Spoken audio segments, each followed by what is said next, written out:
بسم اللہ الرحمن الرحیم نحمدہ ونصلی علی رسولہ الکریم وعلی آلہ وصحبہ اجمعین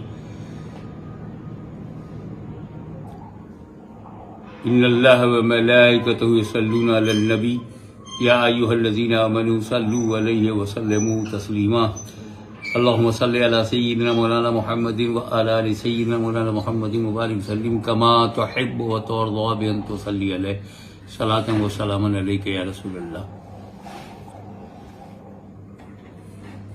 اللہ تعالیٰ کا لاکھ لاکھ شکر ہے کہ ماہ رمضان کی برکتوں سے اس نے مالا مال کیا اور عید الفطر کی روحانی خوشی عطا فرمائی۔ لیکن آج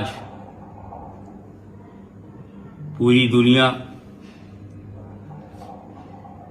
کورونا وائرس سے پریشان ہے، تکلیف میں ہے، لیکن عالم اسلام میں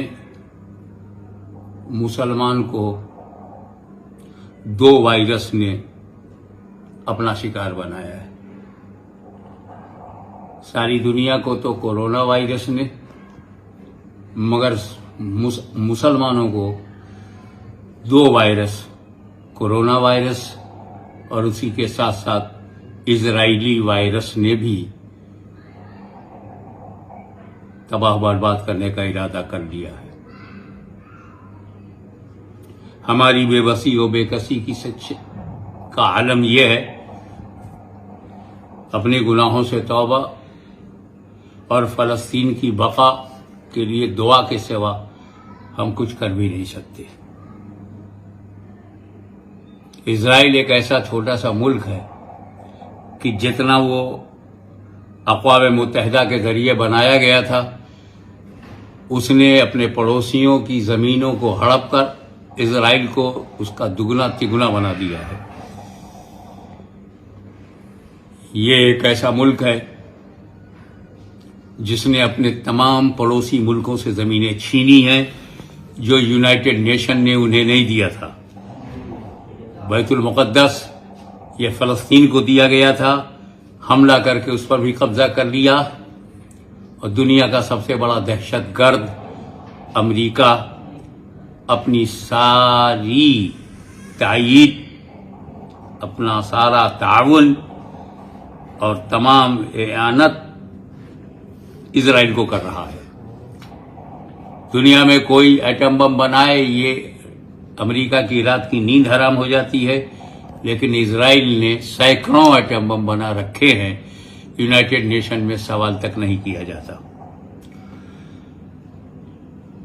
یا تو چین کو اپنے ملک میں وستار وادی نظر آتا ہے، چین وستار وادی ہے، اس میں کوئی شک نہیں۔ دوسرا اسرائیل وستار وادی ہے، جس نے اپنی سرحدوں کو بڑھایا، مصر سے چھینا، جارڈن سے چھینا، سیریا سے چھینا، اور اب فلسطین سے چھین رہا ہے۔ اگر عرب ممالک مسلم ممالک کہلاتے ہیں، ایک ساتھ متحد ہو کر اپنی طاقت کا استعمال کریں تو اسرائیل ایک ہفتے کا مہمان ہے۔ لیکن اب سب سے زیادہ افسوس کی بات یہ ہے کہ وہ حرم مکہ اور حرم مدینہ، حرمین شریفین، سعودی عرب، اس کا حکمراں یمن پر میزائل پہ میزائل مار سکتا ہے، مسلمانوں پر میزائل برسا سکتا ہے، لیکن اس سعودی عرب کے کسی حکمراں میں یہ جرت نہیں کہ وہ اسرائیل پر بھی ایک میزائل مار سکے۔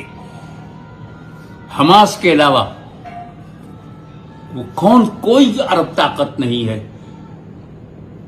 کہ جو اسرائیل کے ٹھکانوں کو تباہ کر سکے۔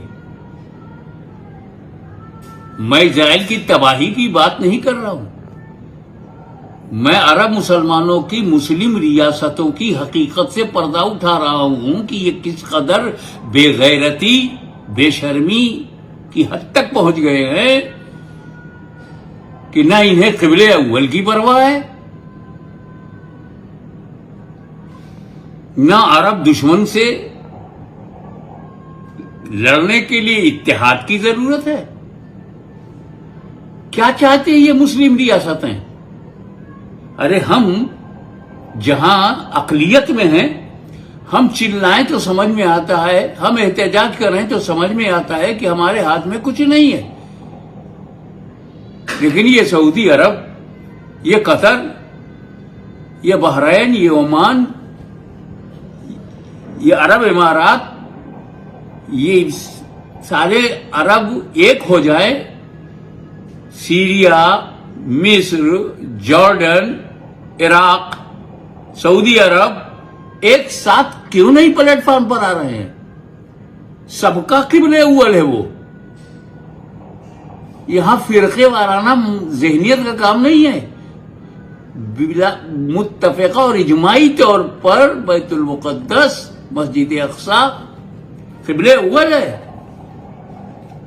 انبیاء کرام علیہم السلام کا مسکن ہے۔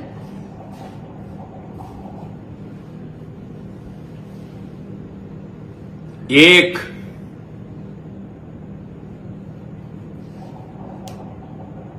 درد، دکھ کے علاوہ ہم کیا بیان کر سکتے ہیں؟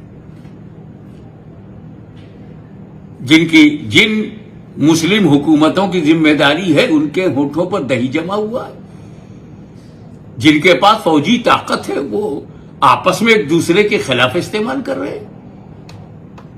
سب نے اسرائیل کو معاف کر رکھا ہے، جب چاہو، جس دن چاہو فلسطینیوں پہ حملہ کرو، جتنے چاہو میزائل مارو، جتنی چاہو بلڈنگیں توڑ دو، جتنا چاہو ان کے دفاتر کو تباہ کر دو۔ یہ چھوٹ پوری دنیا نے دے رکھا ہے، پھر یونائٹڈ نیشن کے وجود کا مطلب کیا ہوا؟ اقوام متحدہ جو مختلف اختلافی مسائل کو، ملکی مسائل کو حل کرنے کے لیے بنایا گیا تھا، وہ تو خاموش ہے۔ مسلمانوں، اپنا احتساب کرو، کوشش کرو پہچاننے کی کہ یہ جو 6 ارب ملک ہیں، یہ مسلم ملک ہیں یا امریکی ملک ہیں؟ ایسی سخت ترین گھڑی میں اسرائیل کے میں بچے یتیم ہو رہے ہیں، ہماری بہنیں بیوہ ہو رہی ہیں، اور بوڑھے بچ گئے اور بچے مارے گئے، اور اس پر پورا عرب خاموش ہے۔ ہر ملک میں میزائل ہے، مگر آپس میں لڑنے کے لیے ہے۔